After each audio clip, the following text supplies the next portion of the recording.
బామ్మగారు, బామ్మ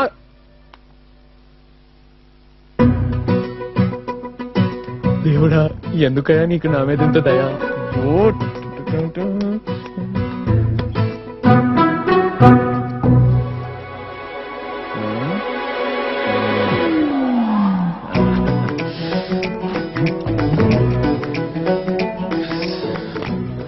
అది కరెక్ట్ పొజిషన్.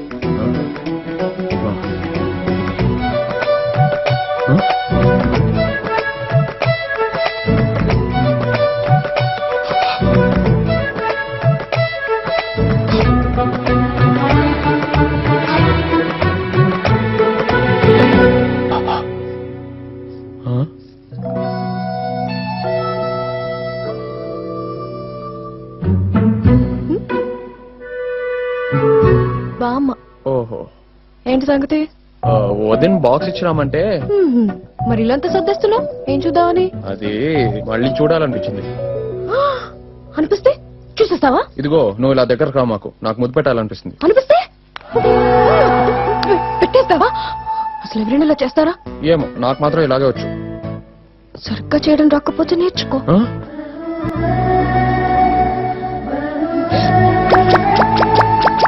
పట్టుకోరా అన్నా. ఆ పోలీసుడు ఇంటి బయటనే వెయిట్ చేస్తున్నావన్నా. వాళ్ళ తమ్ముడు కూడా ఇంట్లోనే ఉన్నాడు.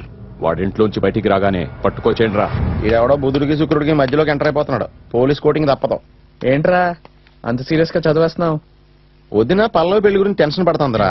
పైగా ఇద్దరు జాతకాలు బాగా కలిసినాయి అంట. లోపాలు ఏమన్నా ఉన్నాయేమో అని చెక్ చేస్తున్నా. వదిన ఓకే అంటే నువ్వేంట్రా వంకలు వెతుకుతున్నావు? ఓకే చెప్పే. ఒకళ్ళ స్వాతి రెండో పాదం, ఇంకోళ్ళదేమో ప్రొఫెసర్ రెండో పాదం రా. పాదాలు రెండు కలిసి పరిగెత్తనే కదా. ఓకే చెప్పే. పైగా సీతారాములంతా మహర్జాతకం రా. వాళ్ళది మహర్జాతకమా? 14 ఏళ్ళు వనవాసం చేశారా? తనకేం తెలుసండి అవన్నీ.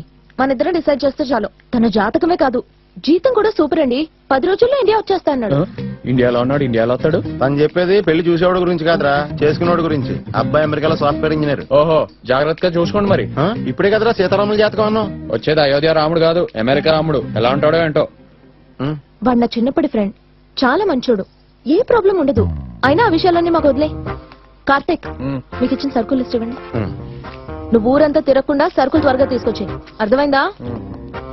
ఖాళీగానే ఉన్నాడుగా, కనీసం ఇంటి పనులన్నా చేయనివ్వండి. పెళ్లికి పనికిరాను కానీ అడ్డమైన పనులకు నేనే కావాలి. రే ఎక్కరా? సెంటర్ లో డ్రాప్ చేస్తాను. అక్కడ లేదు. జాతకాలం వంక పెడదాం అంటే నువ్వు అడ్డుపడిపోయావు.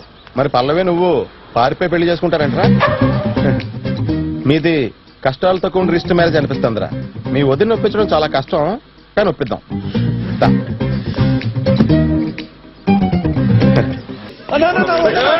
ప్లీజ్